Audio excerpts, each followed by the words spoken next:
You are now in the studio here on Soul City Radio. My name is Dwayne Alston. I am your host. Tonight I have the founder and owner of Double N Management and Marketing Group, LLC. He is a speaker, a manager, an all-around artist advocate. Please help me welcome to the show, Mr. Durell Peart.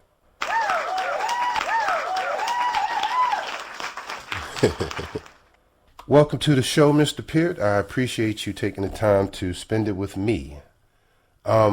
I want to get started by asking you the same question I've asked every artist that I've ever interviewed, and that is, when did you know that this is what you wanted to do with your life? Oh man, Dre. Well, first of all, I want to thank you for having me on your show.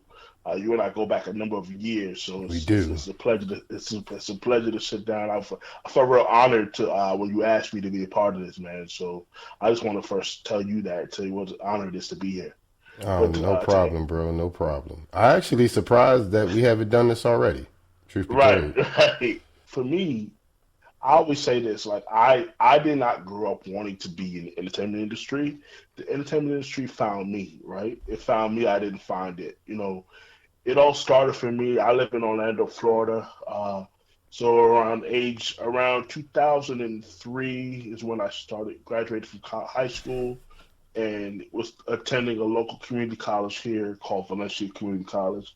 And my best friend at the time had a roommate who was living with him, and he was a dancer, and he was a part of a dance crew. And so his name is Ian. So Ian would actually take me to the practices. And then we got an opportunity over the course of the next year or so to perform at the Florida Classic. So if you know anything about the Florida Classic, that's when Bethune-Cookman University and Florida A&M University Yeah. play their annual football game, right? Yeah. Right before Thanksgiving. And so that Friday night, they have where the Orlando Magic play the arena, the old arena. They have where the black high schools come out, and they have battle of the bands. So we were asked to perform at one of the intermissions. It was like 18,000 people in the crowd. And so at the end of the dance routine, for those of you all who don't know, I was born with a disability, so I got to make sure I mention that there. I have Oh, we'll cerebral get into that. palsy. Yeah, yeah, yeah. Um, so yeah, at the end of the dance routine, they had a freestyle session as part of the end, and they actually scripted it to where I would come out and kind of finish off the routine, right? So it's like, so that's here I am, got out on crutches, 18,000 people, and I'm dancing. I'm like, oh, this is fun, and I'm like, so then I think that's when I got bit by the bug, right? But I knew that my sister was always the one that was the more creative one. She played in the high school band. She was always singing in these different think she's saying that's one of these church groups or whatever it is. But I never really. I thought I was going to be. I thought I was going to be a coach in the NBA or something like that, or I was going to go to. Or I was going to go. Actually, I went to high school in a special program for hospitality and tourism, and I thought that's what I was going to do. But like I said, I really just got bit by the entertainment bug doing from that particular event, and I knew that I wanted to be in the industry, but I knew that I wasn't an artist. I said my gift is people, so I wanted to go learn the business, and I was fortunate enough to meet my mentor, LaShawn Jones. We call him TS, and he pretty much took me under his wing and taught me the industry, man. And that's really how I got started. I was 19 years old, just knew that I wanted to be in the game, and my first artist was a kid that I went to high school with, and we was 19, so I didn't really know anything, and that was a whole different time in the industry. It wasn't what it is now, right? So Right. I was just fortunate enough to have somebody who never charged me a dollar to come and let me hang out with him, and taught me. And he's my big brother. We're family to this day. You're talking about 16 years later, we're still tight and we're still family. But he taught me, uh, he taught me the industry, and that's really how I got started. That's interesting. I can almost say the same thing about how I find myself here. I mean, my family has always had music in it. My grandfather's brother was a drummer for the Orioles, Sonny Till and the Orioles back in the 50s. And, music has always been a part of it, but I can't play any instruments and I can't sing. And so I just knew I wanted to be a part of it too.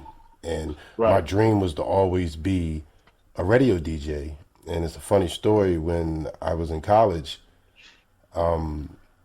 the campus radio station, on Fridays and Saturdays actually, around 11, they would always Hmm. play the Quiet Storm mix. And, it was good music, but it was the same music over and over again. They just kept repeating it.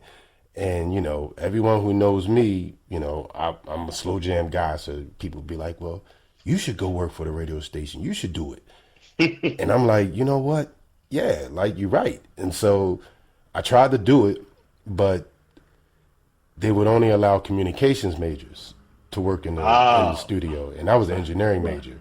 And at the right. time, I didn't think it was prudent for me to change my major, and so Okay, I let that opportunity slip.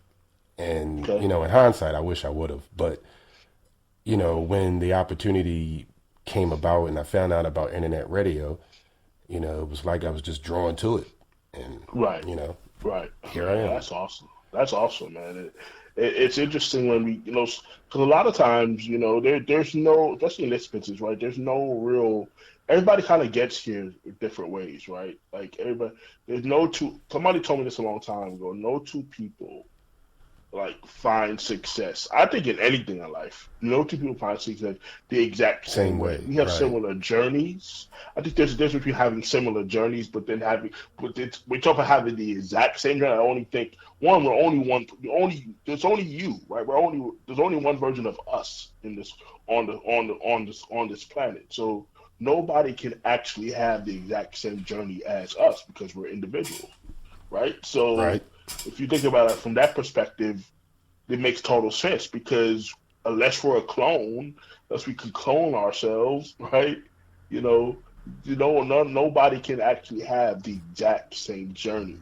You know, there's been a lot of gifted artists, but there's only, we talk about the iconic artists from years, from your Smokey Robinsons to your Chaka Khan's to your Patti LaBelle's to your this generation to your Chris Browns, your Beyonces, and so these are iconic acts. Usher, like there's nobody that would ever come close to these artists, and that's why they're icons, right?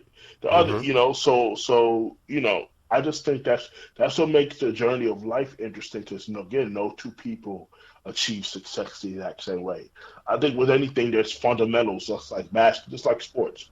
There's always the fundamentals of a sport, but what you bring, your individual skill sets and your individual abilities is what is able to enhance those fundamentals to take you to the next level. And I think it works the same way in every industry.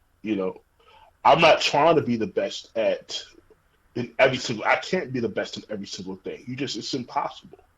If Right. you're trying to be the best at every single thing, you'll never like. That's like saying you want to.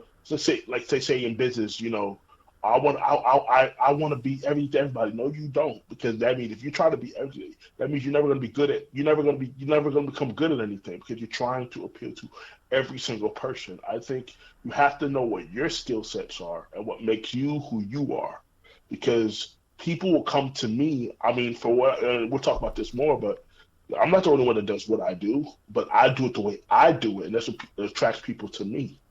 I'm not trying to be a master, at everything because that's just not what I'm good at. I know what I'm good at, and you got to know what you're good at. You know, if that makes any sense. Oh, it does make perfect sense. As a matter of fact, it reminds me of a odd story. When I was married, I was married twice, but that's neither here Okay. nor there. So my first marriage, is this. So one day this guy comes to the door, and Hmm. I can't remember. I think he was trying to sell something, but Okay. I was telling him that you know I wasn't the one he should speak to. He probably should speak to my wife. Right. And I offered him a chance to wait because she was just like went to the store and she'd be back momentarily. And so Hmm. we was sitting in the living room and we're talking, and I'm telling him about what I do at the Hmm. time, and he's like, yeah, you have a lot of interest, and there's a lot of things you like to do, I see. And I'm like, yeah, you're right, And he's like, well, which one of them would you say is the priority? And I was like, I really don't. I just want to do all of them. And he made the traditional cliche statement, jack of all trades, but a master of none. And I've heard that before, but it wasn't until that moment when he said that to me that I understood what it meant. And Right. and I'm sitting there, and part of me is offended because the stranger is kind of like checking me, but it Yeah. taught me a valuable lesson. Like, yeah, you Yeah. kind of have to find your niche in life. And I'll be honest, it's not something that I've mastered to this day because there's still a lot of things that I want to do, but I've Right. just learned to make this the priority.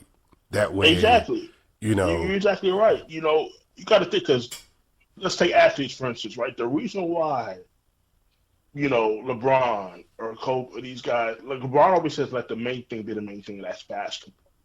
Everything else he's gotten, you know, everything else he's done off the court has always been because first he was a basketball player that opened the door for every other thing he's doing right, outside off the court, right? So same thing Charles Barkley said. He said, "I owe everything in my life to the game of basketball.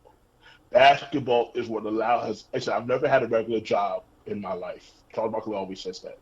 I've never had a regular job in my life because of basketball, you know. And so you have to make one thing the main thing first and become great at that. And then once you become great at that, you can start to dive into other things. I think people who try to do a million things at once, take a guy like Tyler Perry. Tyler Perry was I respect him so much because he didn't try to do a million things at one time. He stuck with the whole thing with the plays. Like he figured, look, I want to make this thing work. He could have easily given up, you right, know, but he kept it going, and now now because he became a master at what he was doing, and because he didn't give up, he made that thing work. It's opened up every other thing that he's ever wanted to do now. But so many of us make the mistake of trying to do a million things at one time, right? And one, I'll be passionate.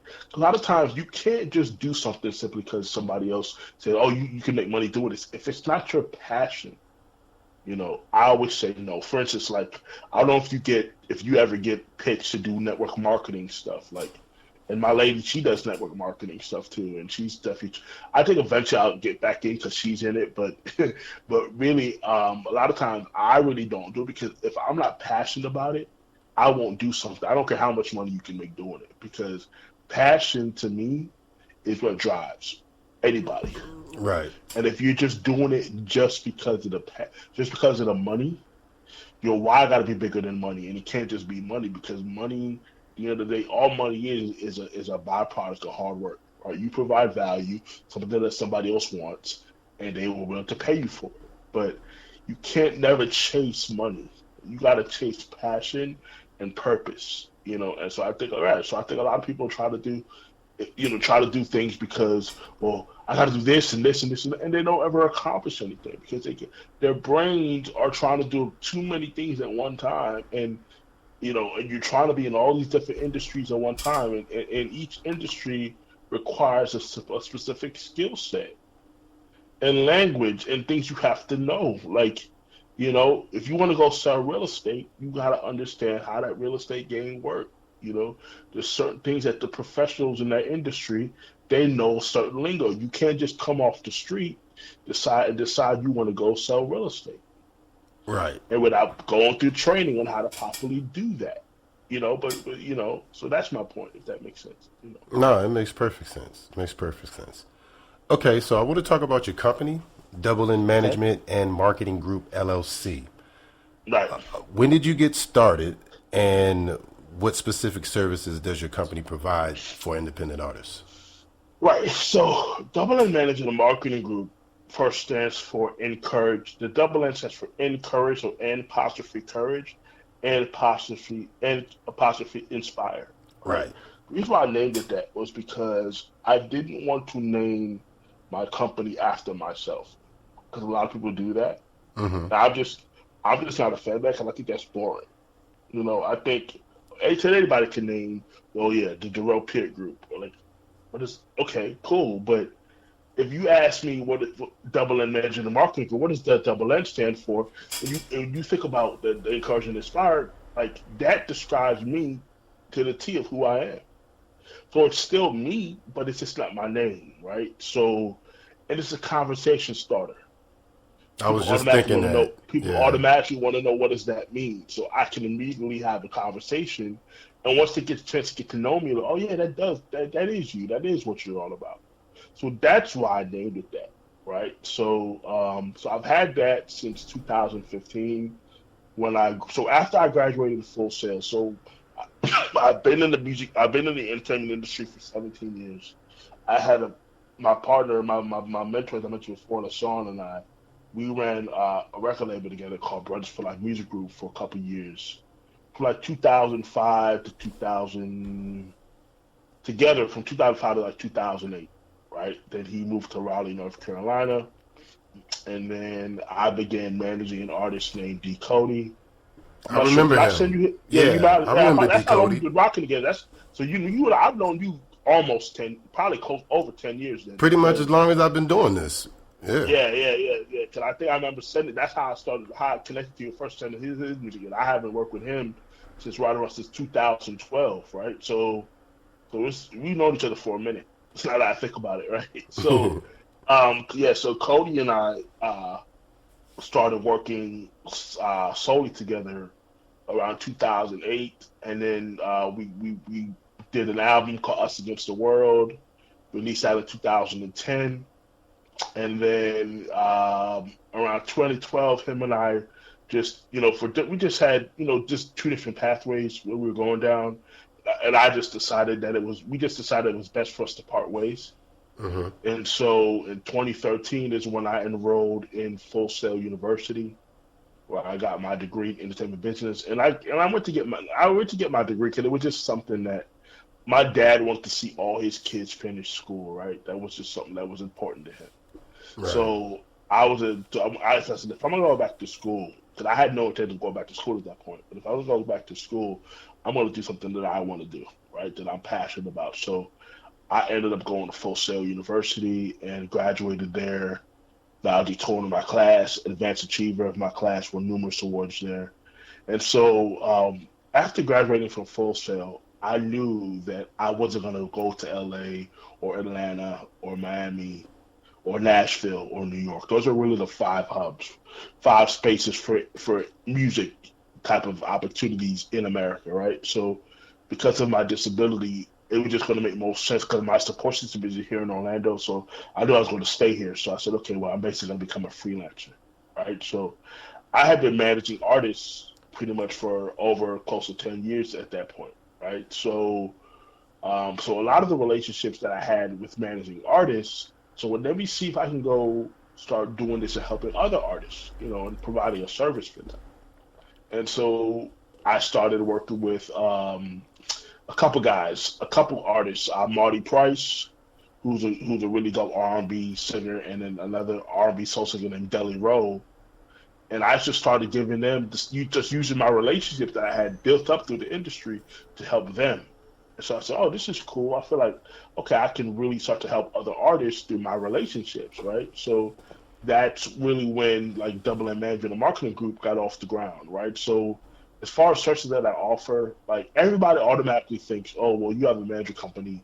Then I need a, I they artists they need a manager, and I'm like, you don't really need a manager, right? So most of the time, what I'm offering is really just artist consultation sessions where I do a lot of brand development, artist development. We just do one-on-one sessions, right? I do promotion campaigns like I did with you, where I'm submitting artists to radio, to media Right. opportunities, for different things like that. Because for me, I'm really big on the independent artists. Like I'm really big on showing independent artists how to build an audience, how to build community, because it's very hard to get media and press on an indie artist who hasn't built a lot of traction yet. So a lot of artists make that mistake of, oh, I need to be on the biggest platforms, the biggest media. No, you don't, because the bigger media platforms, they don't really know or care who you are. But a platform like yours, Dwayne, that that you cater to independent artists, you're gonna take the time to play an independent artist and keep their songs in rotation, and better yet, interview them, right? Because Right. people don't realize about radio, it's not so much the song being played, it's the interview, because that's when the listeners get to know who you are and if there's a potential connection for them to want to see more about you. If they're just playing your record, yeah, that's cool, but the interview to me is what's going to really create opportunity to build relationships, right? Right. So yeah, so we offer that, and then like I said, I do artist management at my discretion, and for me, man, artist management really comes down to family. In my opinion, it only works if it's family. You can't treat somebody like my clients who I do service work for. Those are my clients. If you're my artist when I'm managing you, it's a whole different dynamic. A whole different dynamic. Right? We're in the trenches together. I'm no better than you. You know better than me. We're in this together. We're in the struggle together. And if we don't have a trust like we trust and love each other, it won't work in my opinion, right? So I'm very, very, very selective on who I manage. I always tell people if they're interested in me working with them on management, hire me someplace else. At least so I get paid for my time, and then we can build to see if there's a synergy to possibly talk about management down the road, right? Okay. And then I offer like if you need EPKs, one sheets, that type of stuff done, I can offer that as well. I help with that too. And I do international digital distribution in a few territories across the world. So that's essentially what I do. But majority of the work that I do, a lot of it is consult work.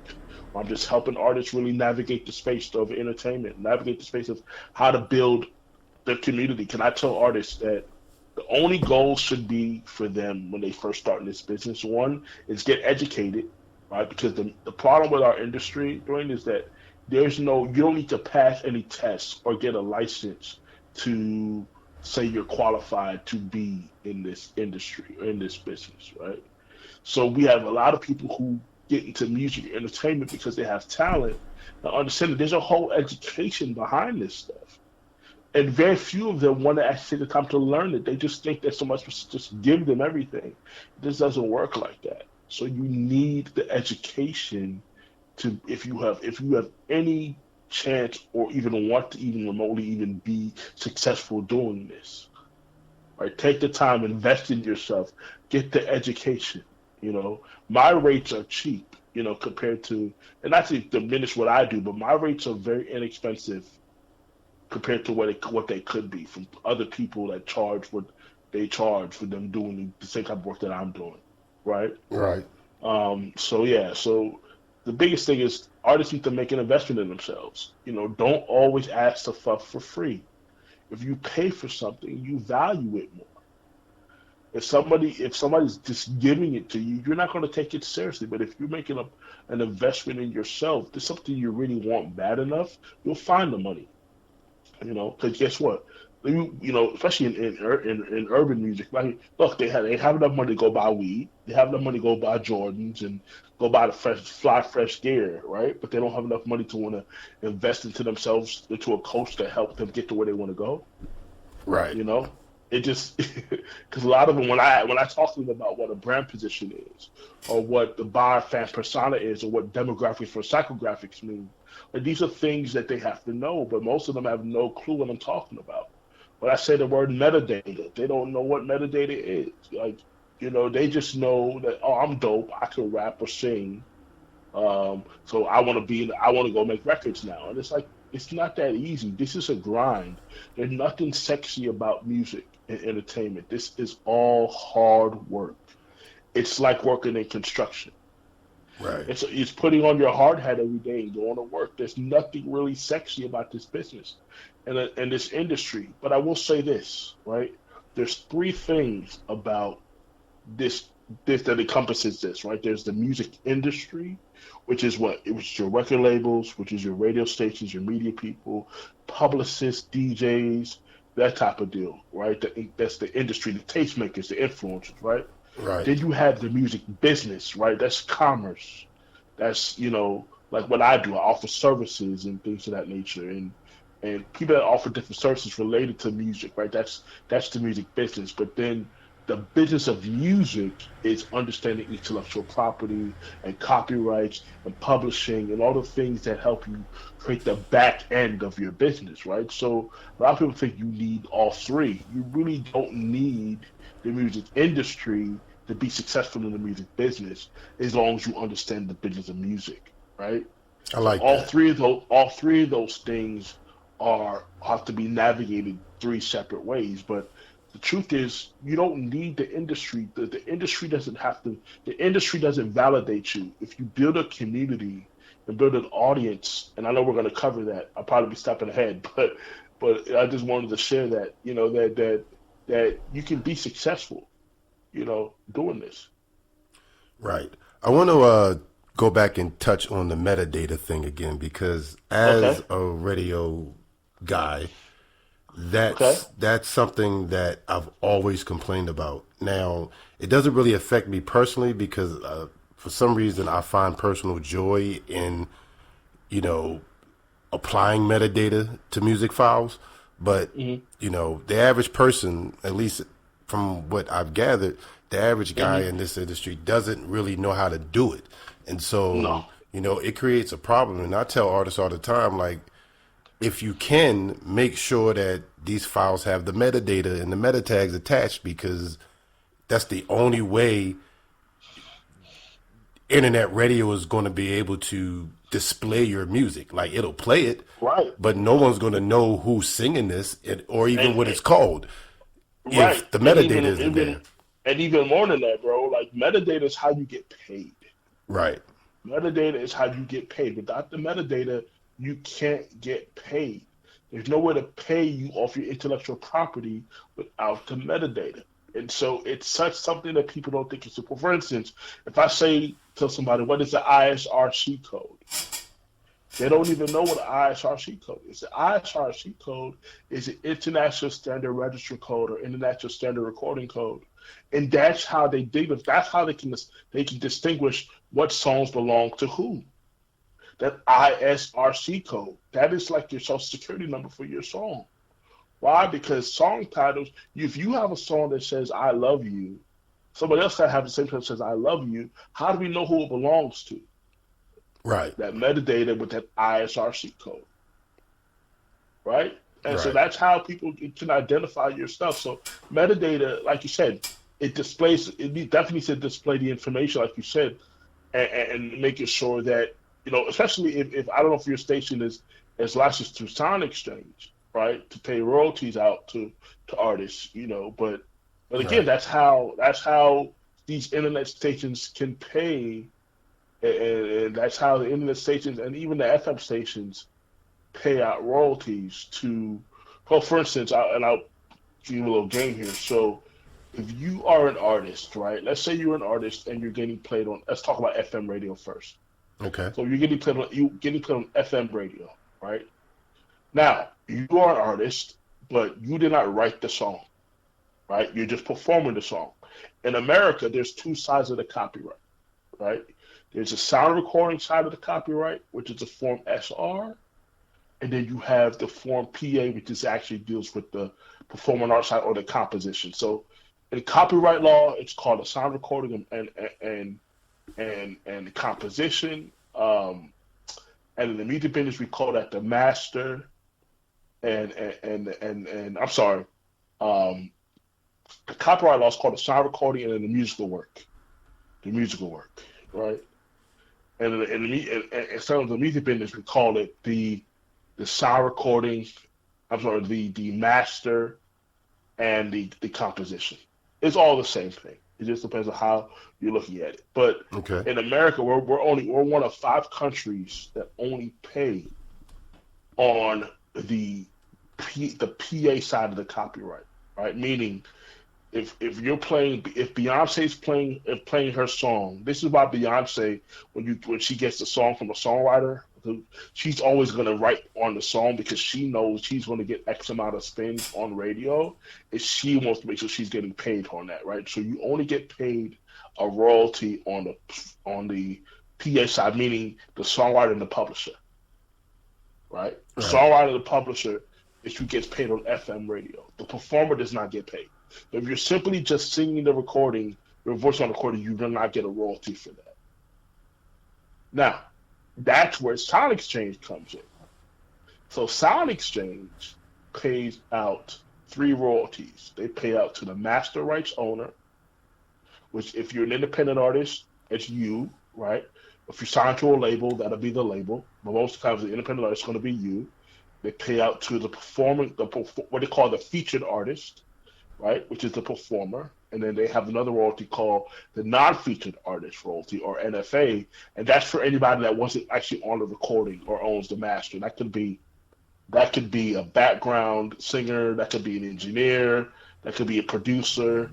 And so they pay out, Sound Exchange pays out for all non-interactive digital platforms, meaning that platforms that you don't control the playlist on, you don't interact with the playlist. So for your station, like for your station, since you're the one that's controlling the playlist, like Sound Exchange would collect and pay out royalties. As long as you're paying Sound Exchange, you obviously will pay a fee to Sound Exchange. Right. As a what they call as a service provider, and then as the artist would be considered the rights holder, right? So the service provider would pay certain fees, right? And then in turn, Sound Exchange collects those fees, and they'll pay out royalties to the rights holders. So if you're a performer, right, you get paid, I believe, 45%, and the master rights owner gets paid 50% of that royalty. And then so that's 95%, and then the other 5% would be paid to where else you want to pay that to, and you would have to fill out what they call a letter of direction, or LOD. You have to tell Sound Exchange, hey, I want this other 5% to go to such and such. But now what you can also do, there's more game for the artists who are listening to this. Let's say you are a artist, right, and the producer in their production contract says they want to get 15% of your royalties that are paid out through Sound Exchange, right? Because let's say you do really well on digital streaming radio platforms, right? So then what you have to do is you would have to actually tell Sound Exchange to take the portion of that performance royalty, not the master owner portion, the 45% of that performance royalty, and you say, hey, I want to assign 15% of this to set this particular producer. So every time the song is getting played, you need to give them 15% of that royalty on each song, each airplay, right? So again, it comes down to understanding the business side of music. How do these different things work when it comes to radio? Because digital radio is where the independent artist is going to live. It's very, this, Dwayne, it's very expensive to go to FM radio. In fact, I wouldn't even tell any independent artist to go to FM radio first. FM radio is the last place you want to go to. Man, listen, tell that again to the people in the back. Yeah, the FM radio, back in the day, FM radio, because that was the only, when I say FM radio still doesn't work. It does work, but for the average independent artist, it's just too expensive. Right. To do a national campaign, you're looking at anywhere between $150,000 to $200,000, for one single. Right? So it just doesn't make any sense for an independent artist to go to traditional radio, because you're better off going to online radio. Why? Because there's less rules on online radio. They can play what they want to play. When you have an internet station, you're not bound by certain laws or certain things you can and can't play. But they don't understand, when you're dealing with terrestrial radio, the record labels control all that. They buy out all the slots. This is why you hear all the same songs on every radio station, because the record labels pay for that. So as an independent artist, you don't have a shot. You don't, unless you're signed to a major label, you're not really getting played on terrestrial radio, unless it's like a mix show or something like that, where a DJ might be able to throw your song in there. But if you think you're going to get regular rotation on your single on radio, and it's just not going to happen. It's just, unless you have a shit ton of money, it just ain't going to happen. Well, let me ask you something. I've been sitting here thinking. So you mentioned Sound Exchange, but there's also ASCAP, and there's also, well, I can't remember the third one. ASCAP, BMI, CSAC, right? Those are PROs, or we call them pros. Okay, Right. so what I wanted to ask you is, as an artist, well, no, more so from my point of view, which would be the most advantageous for me to get in terms of licensing? Because from what I'm hearing, it sounds like Sound Exchange is what benefits the artist the most. I'm not really Yeah. sure how the others For work. what? For what? For what? Okay. Is your station an online station, a digital station? Yes. Right. So your best bet is you want to pay through Sound Exchange because that's where that's where most of the artists that you play, that's how they're going to make money. That's how they're going to get paid. Okay. Through through through FM stations, and remember, through, like I said before, through the FM station, only the songwriter and the publisher get paid, right? So if, let's say, you have artists on your that you played where they didn't write the song, they just performing the song. They didn't write the song, All right. so they don't get paid. But on Sound Exchange, on the digital radio platforms through Sound Exchange, those people will get paid because they remember, like I said before, they pay out a performance royalty and a master rights owner royalty. So that's the difference. So again, because remember, we don't pay out, according to America, we don't pay a royalty on the sound recording side, which is the actual finished audio version of the record, right? So in your case, what would be the most advantageous for you would probably be working through Sound Exchange. Okay. And the reason why I bring this up is I'm sure you are aware of streamlicensing.com and the whole thing that happened with that. Yeah, right. So when that kind of fell through, because, that was at the time, that was the only option internet radio had, Mm-hmm. to be Mm-hmm. able to pay licensing. But the Mm-hmm. problem that I found with them is, you were required to use their player. Now, what I wanted to Mm-hmm. ask in regards to that is, what benefit does it serve them to force you to do that? Because I felt like that's what I felt like. It felt like you know they were taking opportunity, they were taking advantage of us, Mm-hmm.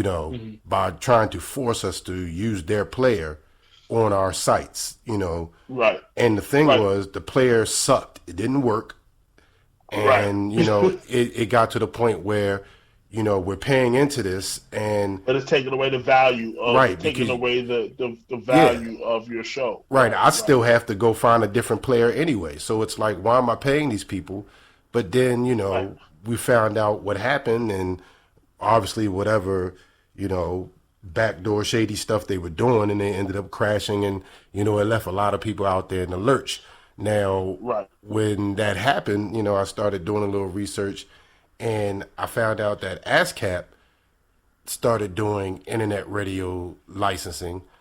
It's like I think it's like $200 a year or something, but I didn't really see the benefit to that. It felt like they were just jumping on and trying to fill the void. But I didn't know that Sound Exchange went that far, and that's what compelled Well, me to ask this question because yeah, Sonic, yeah, that's what they do. So you go in, and again, I haven't looked at it. When I deal with Sonic Station, it's always from the artist perspective. But like, if I go on the site right now, in fact, I'm actually going to do that as we're speaking about it.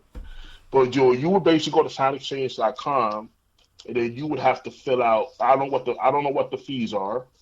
Let me see if I can actually, since we're talking about it, let me see if I can actually maybe tell you a little bit about what it would be. But yeah, Sonic Exchange, that would cover everything for you because again, as long as the artist songs are registered with Sonic Exchange, once you pay your royalties out, you're good, right? hmm So here's what happens. So let's say you're signed up. Let's say the artist. Let's say you're now paying your royalties and your fees to Sonic Exchange, which means every artist that you play, as long as they're signed up with Sonic Exchange, right?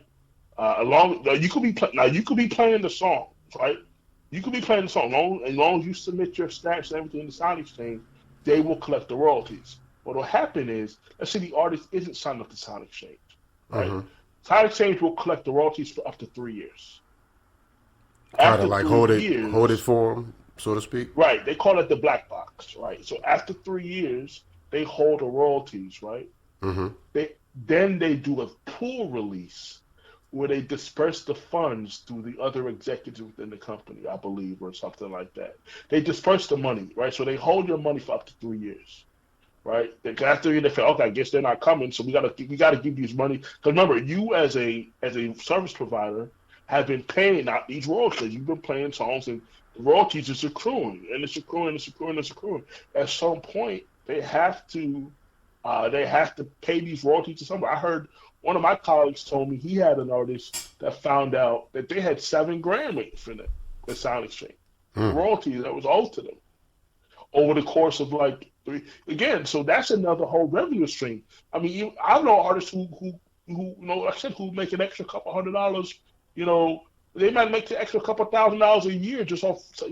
That's a revenue stream. That's money that people can see that's being generated from their music, which oftentimes is what keeps them going Right. when they can get discouraged why this might not be working or going fast enough for them. So I think it's so important to make sure that as somebody as a station that's catered to independent artists, that you do all you can. It's not your responsibility to make sure they're signed up to Sound Exchange, but at least you're paying out your royalties. At least you're paying it out, and there is being accrued, and that's all you can do from your side. It's up to the artist at that point after that to make sure that their songs are properly registered. You have to submit your metadata and all the type of stuff too. You got to submit stuff to you got to submit your stuff from your side. But once you do that, you're good. It's up to them. It's up to the artists themselves to make sure that their stuff is properly. Because that's what happens with a lot of these artists. They just don't have their stuff properly registered. So I'm on the site right now. So you would sign up as a service provider, and then they are yeah, so you just got to go to the site soundexchange.com and just go through that. So I guess they have different rates. They have commercial webcaster rates, non-commercial webcaster rates. So it depends on what it is that you're doing. So depending on how you have your stuff set up, it'll be how it would be paid out, right? Right. So yeah, but I think Sound Exchange would definitely be because then you don't have to worry about a web player or nothing like that. I remember I heard about that stream licensing thing. And it's funny. Like I recently discovered that there's a new company running off of the same platform, and Really? even the website looks just like stream licensing. And that's why I Mm. didn't want to get involved because something tells me that I it's the same yeah. people. They might have came back right. So Right.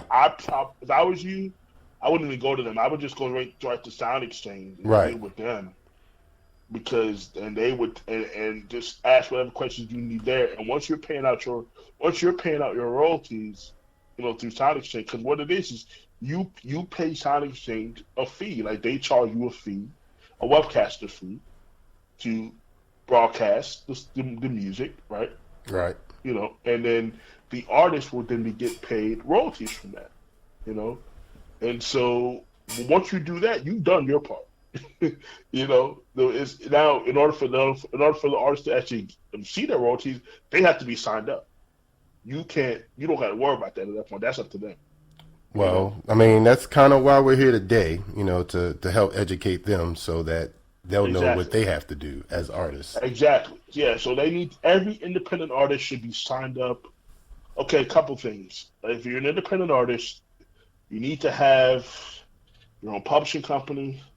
You need to be signed with a, you need to be so you need to be signed with a PRO, ASCAP, BMI, CSAC. If you're in America, if you're in other parts of the world, every country has their own PRO. Every Right. country. I think there's over 400 different PROs around the world, but we have like three main PROs here in America, and then there's a couple smaller ones that are special invitee only. But you want to be signed up with a PRO as a writer and a publisher, right? Because as a writer, it's one thing, but you also want to be signed up as a publisher, making sure you're getting your royalties there, and you want to be signed up with Sound Exchange. You want to be signed up with the Harry Fox agency that deals with your mechanical royalties. What's the name There's of so that many things. again? What the Harry Fox? Yeah, I've never even heard of that. Yeah, Harry Fox. They deal with the Harry Fox agency. They deal with people like who want to when you want to go secure mechanical licenses. And when you So say mechanical licenses, what do you mean? so mechanical licenses, and let me make sure I get the right definition of what I mean by this because I want to make sure I'm giving out proper information when people are listening to this Right. podcast. Uh, so you got mechanical. You have a mechanical royalty for music, right? So let's see if I can get that. Let's see if I can make sure I say that correctly for music. Um, so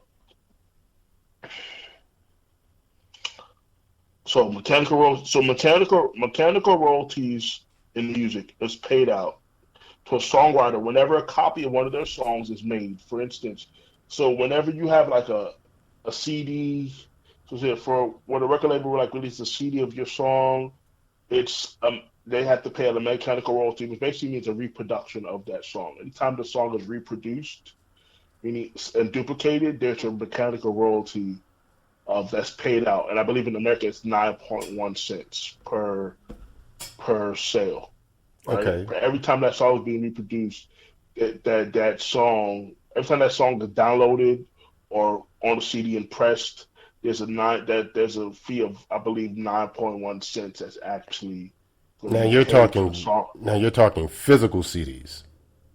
Right, physical Okay. CDs. When it comes to streaming, you have a streaming mechanical as well. That mechanical is different because obviously you're not getting paid 9.1 cents off of a stream.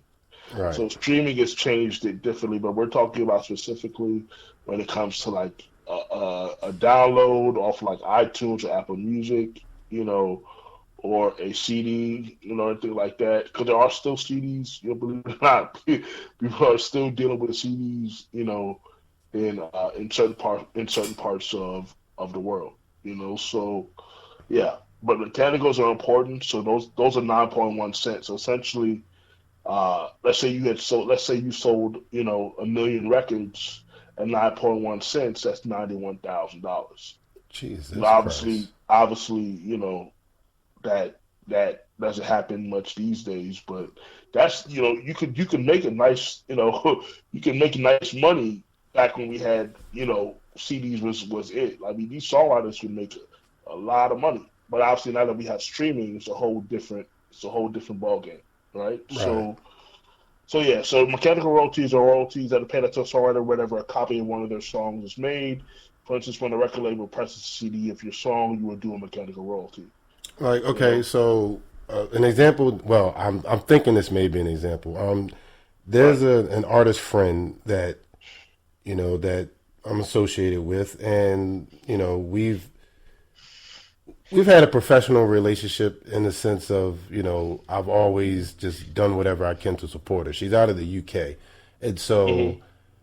I was approached on her behalf by a record label out of Germany, Hmm. Tokyo Dawn Records, Hmm. and they wanted to put one of her songs on a compilation, project that they were coming up with.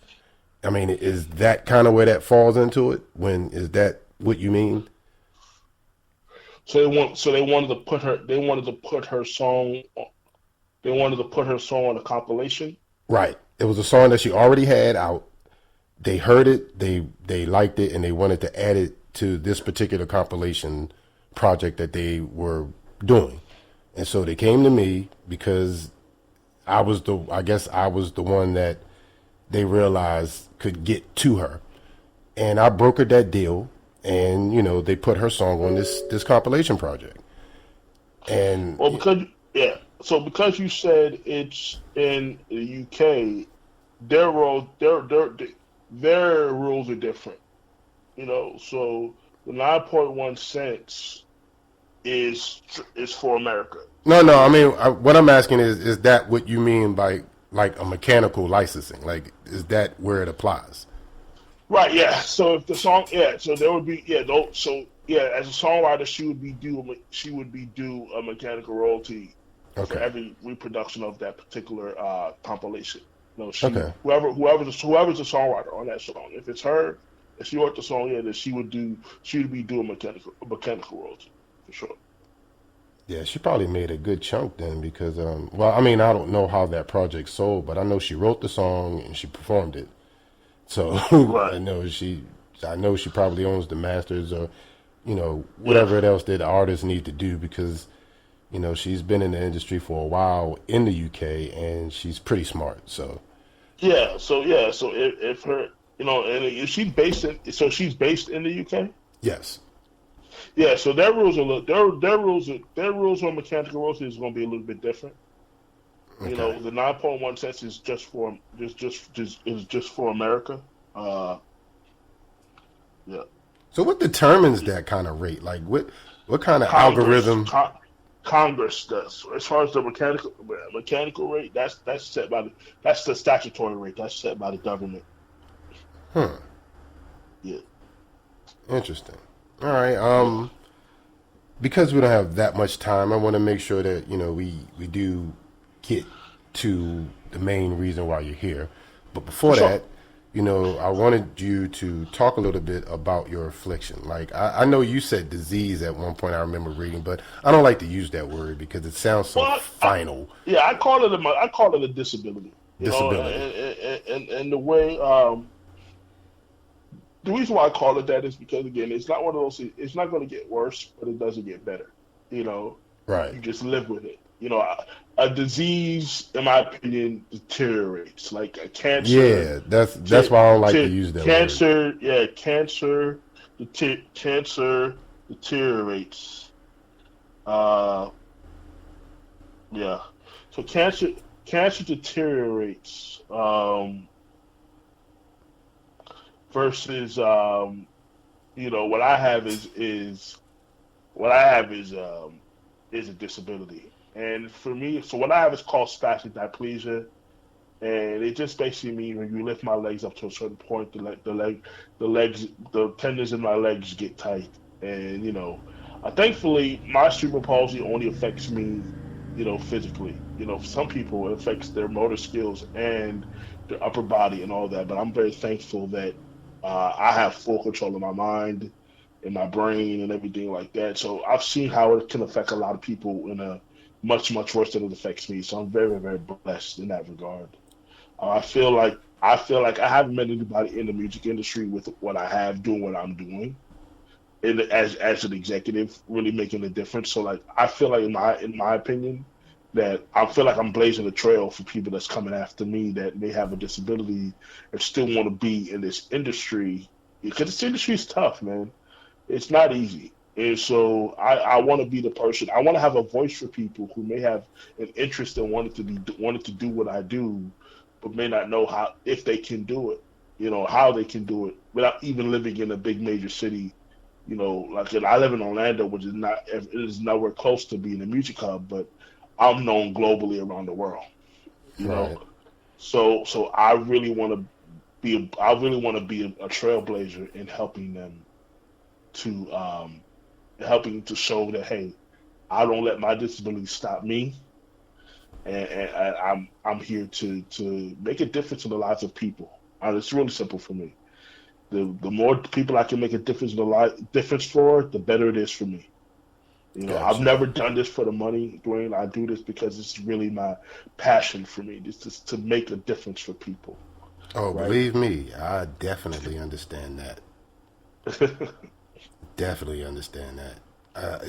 If I was trying to, make a living off of doing this, I would be gone a long time ago. hmm But Yeah, I mean, I'm fortunate enough to where I do it. I am able to get paid to do what I love to do. I You mean, know, yeah, I feel you. I mean, I've gotten to the point where I do make some money. Like I said, it just right, I'm still forced to get a day job for now right, because it's not I don't get that right. much No, money. and it's tough. It's just tough because this is art. You know, and so it's just and it's difficult. Right. It is difficult, but at the same time. when you walk in your purpose, man, I really do believe that everything works out.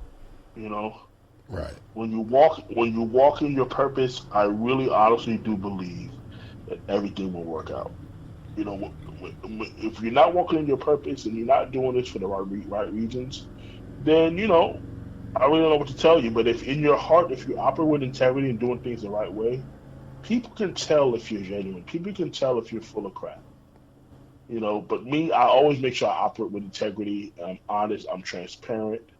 You know, I'm not going to put anybody in any awkward situations, but I am going to be honest with people. See, there's a difference between like I'm not gonna bullshit you. I'm gonna tell people the truth because some of these artists they just don't have a reality check on how this thing really works.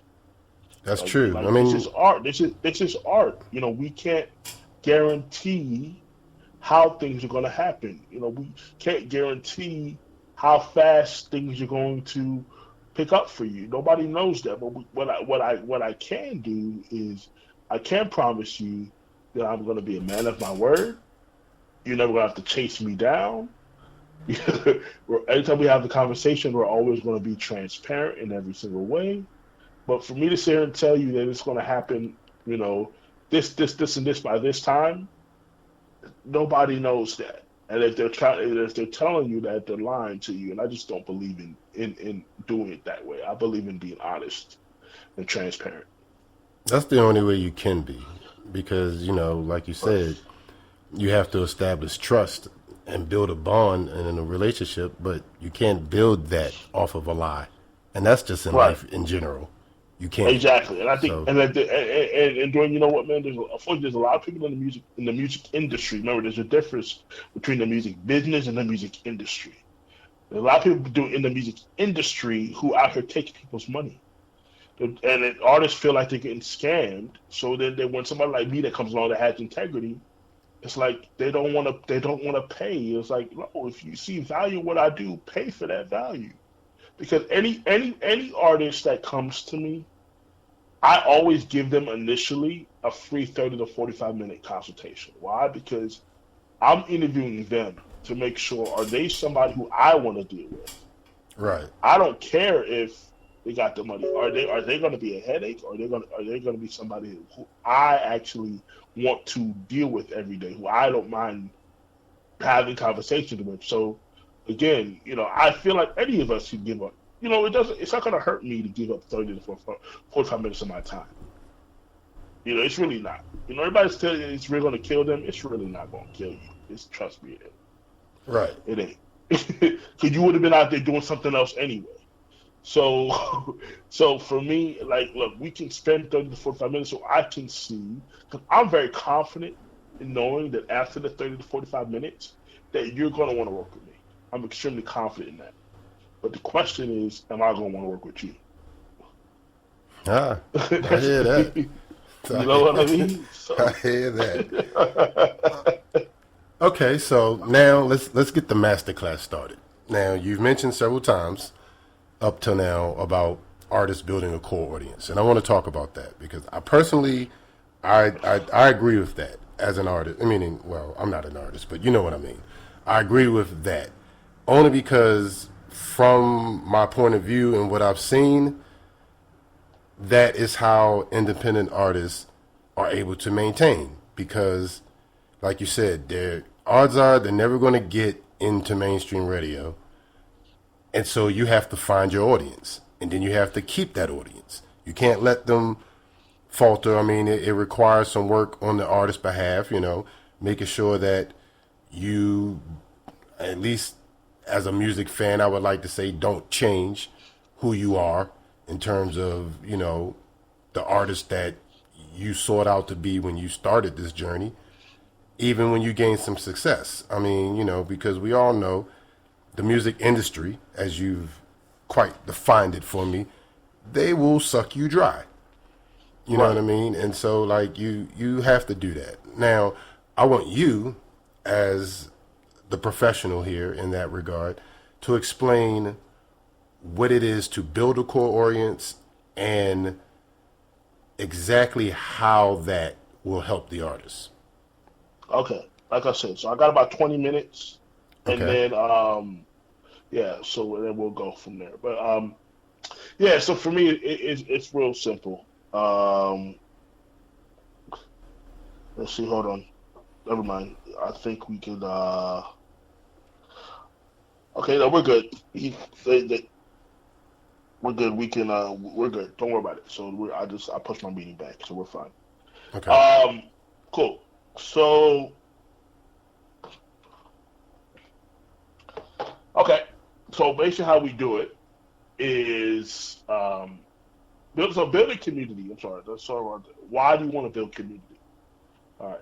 Building community is really, really important because everything to me always falls back down to a core, right? Because everybody, everybody can't, you're not going to be able to be everything to everybody, right? But Mm-hmm. you have to be able to reach, you have to be very intentional, right? Because you have to know who you're talking to. You have to know what exactly, why is it that you're doing what you're doing? Now, let's start there. If you're an artist, why are you doing what it is that you're doing? You know, and so and when I start with clients, that's one of the first things we talk about. Why are you doing what you're doing? Because you have to know why you're doing this. Because if you don't know why, then we have a big problem. And it can't just simply be, oh, I want to make songs. Like no, like it has to be deeper than that. So you got to know why you're doing that. So and within that, then you have to also know do what we call the brand position. The brand position state, you have to craft what we call a brand positioning statement. Every company has this. Right? Every company does this, you know. So, and for me, the brand positioning statement for artists is comprised of three things: the community in which you want to serve, who you are, and why should somebody care, right? Okay. Why should somebody care? The reason why you want to, because once you figure out what these three things are, then what that's going to do is going to give you a clear uh, roadmap of how to start to conduct your messaging across your social platforms. Because we always have to start on social media because that's just where people are. So this process actually is designed to get us going on our social platforms, you know, so that we can start because that's just where people that's just where people are, you know. Right. So um yeah, so we do that. So so it'll be something like, let's say if you like, you know, you want to be super niche. So if you're somebody that likes 90s or like 90s soul or R&B soul, right? Is the community which you want to serve, right? It's like a restaurant. Like you got to know who do you want to come into your restaurant. Like you don't care if outliers come in, if you know, but you have to know exactly who you're making your in your if you're in the restaurant business, who you're making your food for, and and the type of person that you want to come in. And same thing with the music. You got to know the type of people who you want to target. You got to know the type of people who you're solving a problem for, right? As artists, you're solving problems. That's really what you're doing. It's like as an entrepreneur. Would you agree? I agree. You know what I mean? So you have to know who you're solving the problem for. So the more the more specific you can get there, the better it is, right? And I can give, and let me see if I can give you a quick example of what I mean. And I should have had this pulled up, but since we're not pressed for, since we're actually good on time now, I don't have to rush. But let me pull this up so I can give you an example of what I'm talking about. Um, and I think this, I think this guy did it perfectly well. So I just want to give you an example of what example of that looks like. So let me see if I have it here. So like I said, it's three things. It's the community in which you want to serve, who you are, why should somebody care, right? Right. So I'm not gonna go too deep into the tactics of how to get there because that's how I get paid. but I just kind of tell you a little bit about it. So this was a client that I had, and I took him through my process, and this is what we came up with. He said, for music enthusiasts who love the throwback sound of '90s R&B groove, right? So that's the community in which he wanted to serve, right?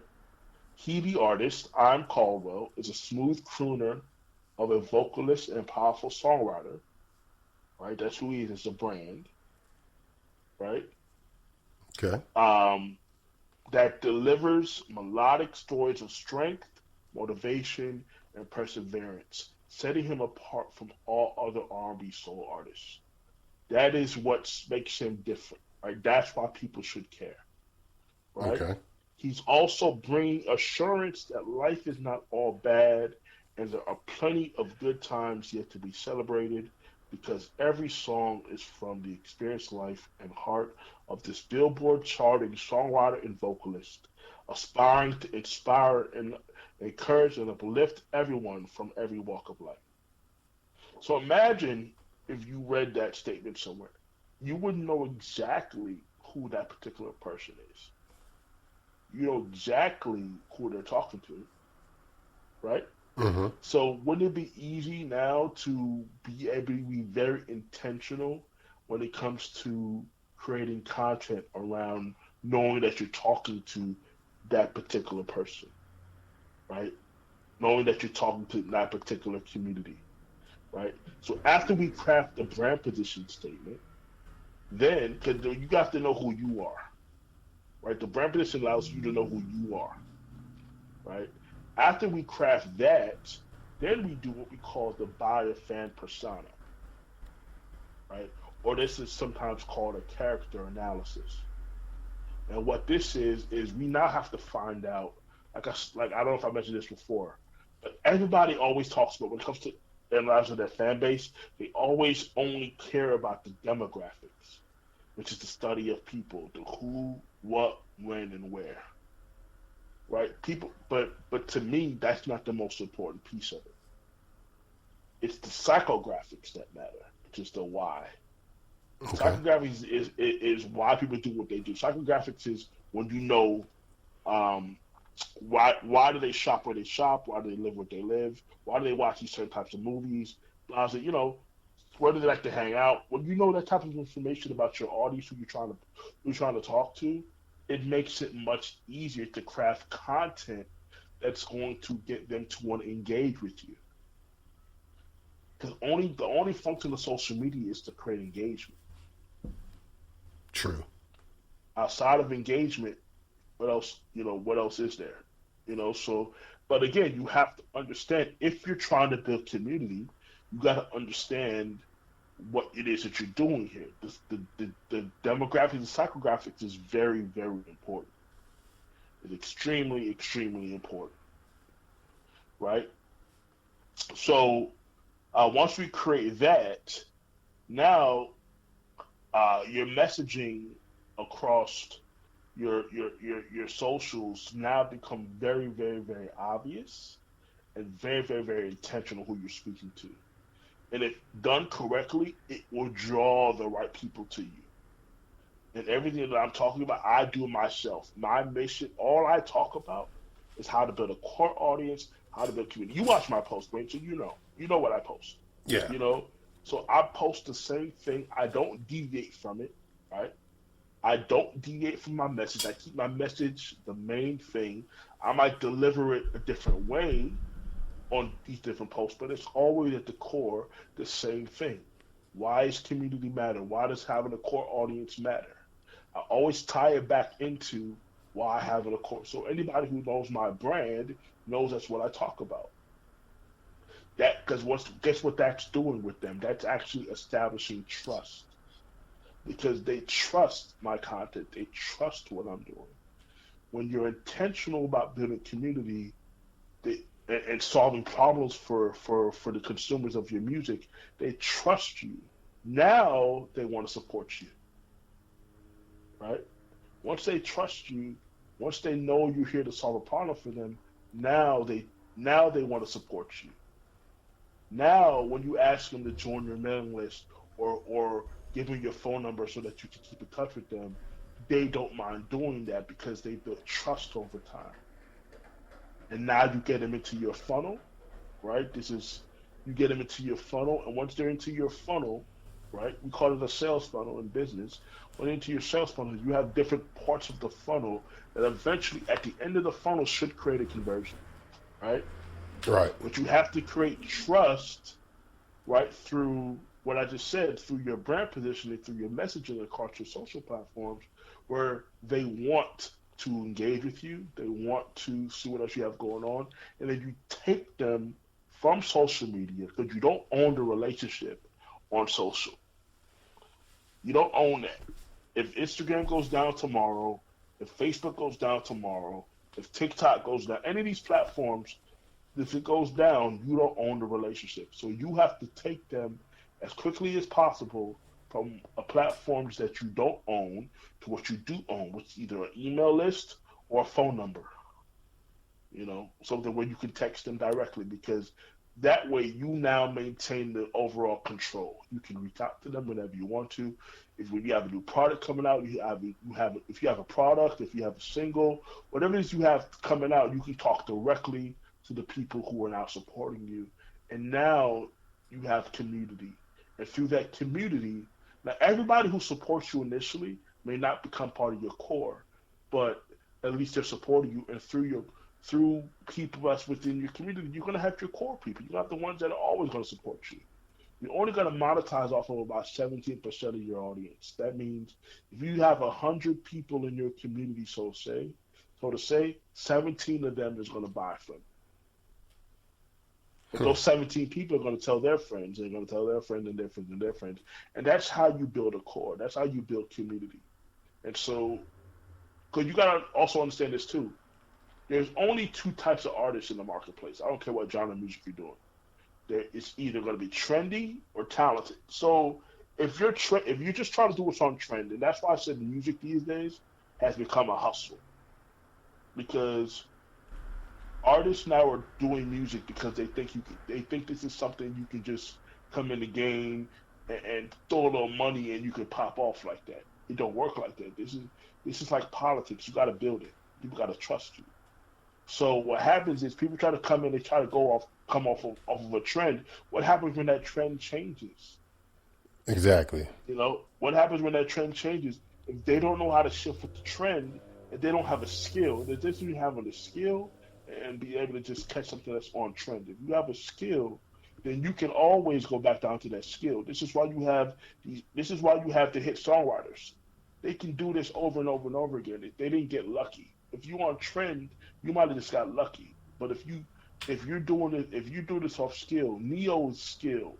The Dream is skill.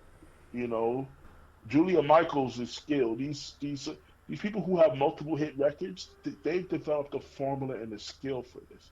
So it doesn't matter when the trend changes; they know how to shift it. They can shift it, because they've developed a skill. And so when you develop a skill, and I'm going transitioning back down to the artist part. If you're just on trend, yeah, you get a little quick success, but you won't be around for a long time.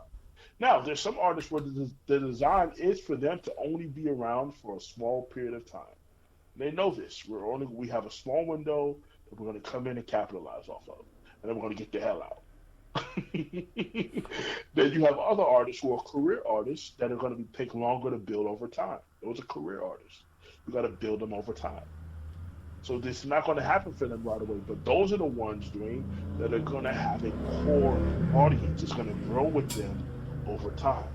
This is why an artist like Marsha Ambrosius, who may not be the most commercial artist, but Marsha has her core fans. Teacher Moses, core fans, right? Right. That rock with Teacher. They know Teacher don't really have major commercial hit records, but she got those core fans that's going to show up. Selena Johnson, you know, people like that, you know, Right. who are going to show up to the show. Lettucey, you know, Eric Roberson. I can keep going. You have your core fans that show up because they've been supporting these artists for years. So it doesn't matter when the shift changes. It doesn't matter. These fans are going to be supporting them forever, right? As long as they possibly can. Because you're going to have artists who are going to be multimillionaires from music. You're going to have artists who are only going to, they're going to make the 75 to 100,000 a year, and they can travel the world and be global, and that's going to be success for them. So it's all always about what do you view as success. Success is different for everybody. I tell somebody, but my version of success looks like this: can you do what you love to do and take care of yourself doing it without having to work another job? Exactly. That's what success is. Success to me is, can you take your artistry and does it pay you enough? Again, that could be 50,000 a year. Does it pay you enough? That could be 40,000 a year. Does it pay you enough where you can get up every day and this is what you do? There's artists right now who are doing that. They're not famous at all, but they have their audience. You know, they have their people. Or maybe they do more than just art. Maybe they run a studio as well too. I got a buddy of mine in Fort Wayne, Indiana. His name is T Zank. He's a hip hop artist, but he also runs a studio and he lives in Fort Wayne, Indiana. And this guy's been doing music full time. I think making six figures for like 5, 6 years now. Living in a small town in Indiana. It's not like he's living in a place that's an entertainment hub, but he's able to do what he loves to do. And to me, that's what success is really all about.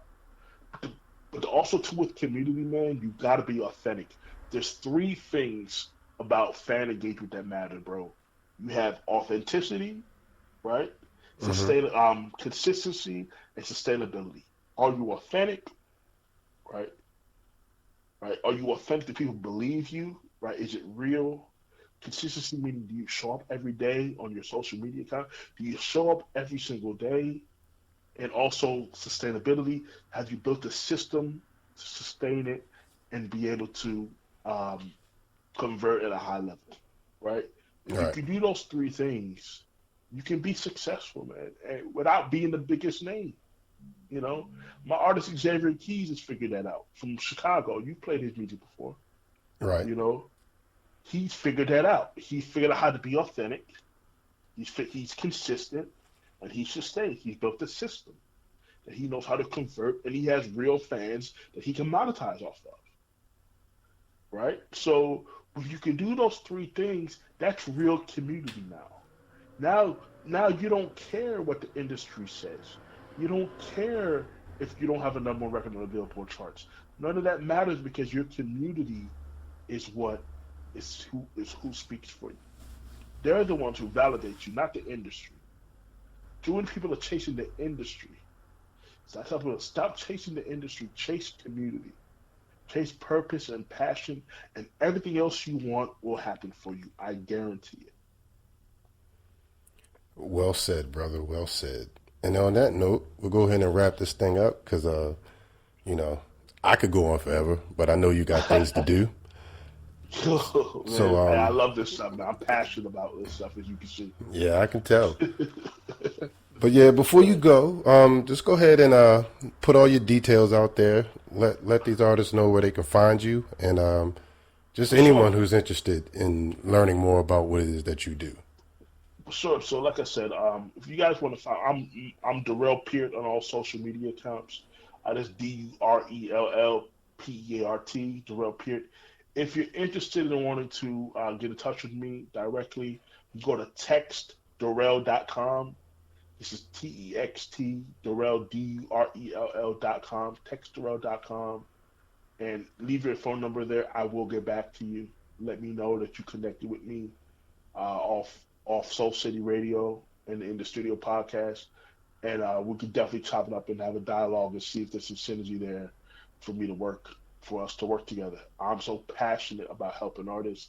I'm passionate about helping create a framework that can help you become successful. For me, I start at the root. We can go hire all the different specialists, right? That we want to. We can go get a digital. What I always start with is always, why are you doing this? What is your why? We got to figure out. We got to go to the root so we can build this foundation from a strong place. So that's really what it's about for me. So yeah. So if they want to connect with me, So you go to my social media accounts, or you can just hit me at textdurell.com. And yeah, that's the best way to reach me. You know. Awesome, awesome. Yeah, man, and as far as me and you go, if you got any new music for me, man, please don't hesitate. Oh, trust me, I definitely do. You know, we definitely got some new music coming. Definitely got some, always got some new artists on the way. So, you know what I mean? I'm a R&B soul guy. I know you are too.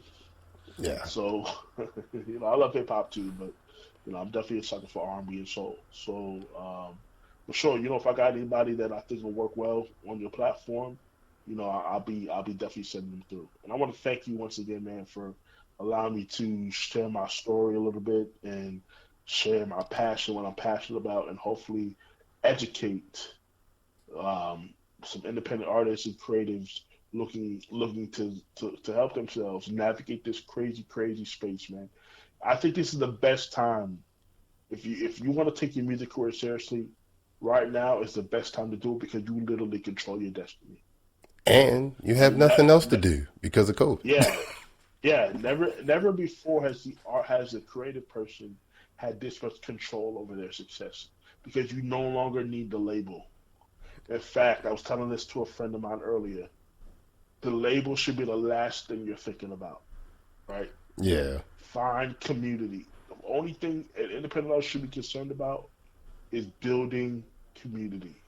Yeah, I've been Once saying they that do, to artists for yeah, years. Like, you do not need record labels anymore. As a stop, matter of right, fact, stop, right, they need you more than you need them. right, exactly. And the thing about it is too, right? If you go to a record label too early, now you don't have the leverage. Right. So now you're gonna get now they're gonna give you a shitty deal because you know they you don't have anything. They're the ones with the power. They have the leverage because you need them. Well, I But will if you say go to this. say, I will go say ahead. this. In the years that I've been making that statement, I've kind of refined it. I believe that the small labels, the independent labels, I think you can create a synergy with them because you both stand to benefit from Right, the equal amount of hard work. I guess when we say right, this, we're really talking about these big labels like, right. Sony Records and, Absolutely.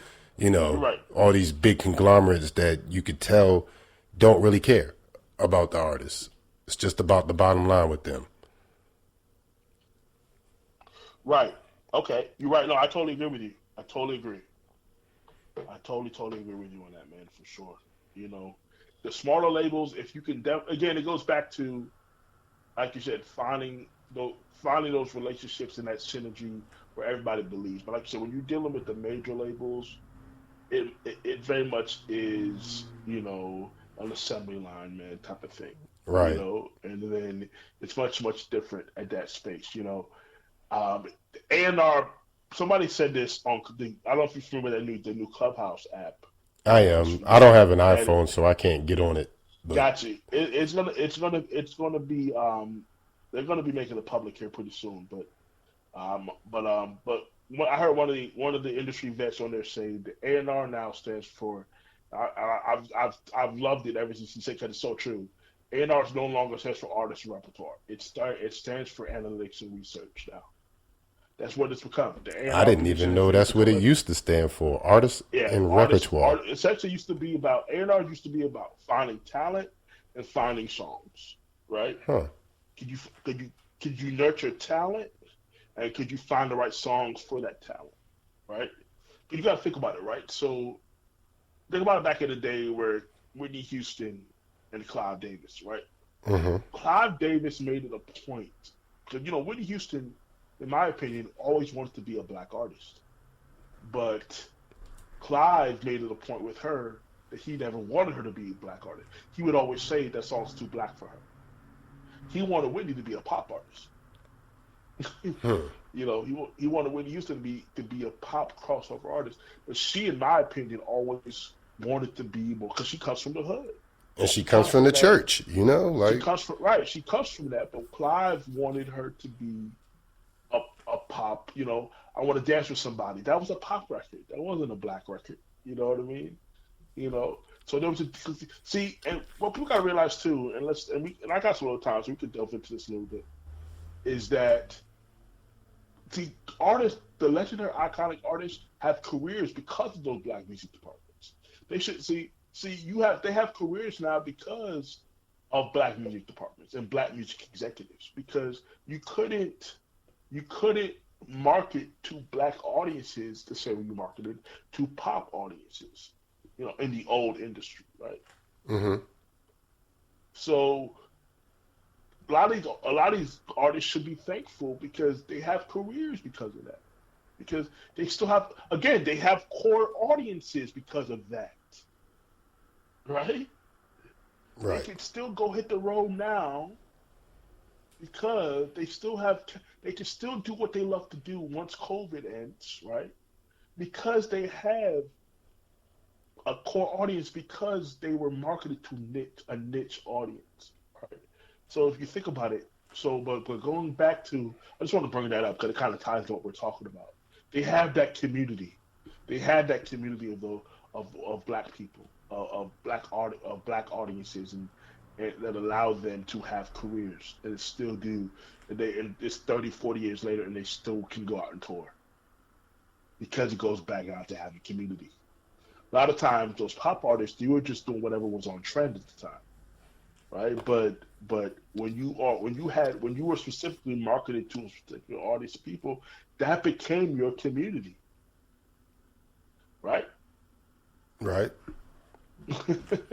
So, but going back to what I was saying before with Whitney, it was like, you know, um, Clive wanted her to be a pop artist. So you had a real A&Rs before the industry became what it is now, because it's all data.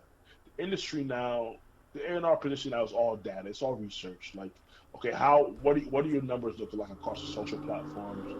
It's all data. The labels are signing artists based off data now, not based off talent. Based off, what's the data look like? Can we go make money off them right now? They don't want to. Labels are not interested in cultivating you over time. They don't want to do that. It just takes too much time. They rather take an artist that already has stuff popping off right now. So all they got to do is pour gasoline on it. Right. They don't got to do any cultivation. It's already done. It's already cultivated. We just got to go. We just got to go pour gasoline on it now, and that's what they rather do. You know. So that's where we're at, man. But like I said, Dwayne, man, thank you so much for the opportunity to share what I love to do, and thank you for allowing me to be here, man. I can't thank you enough for the opportunity.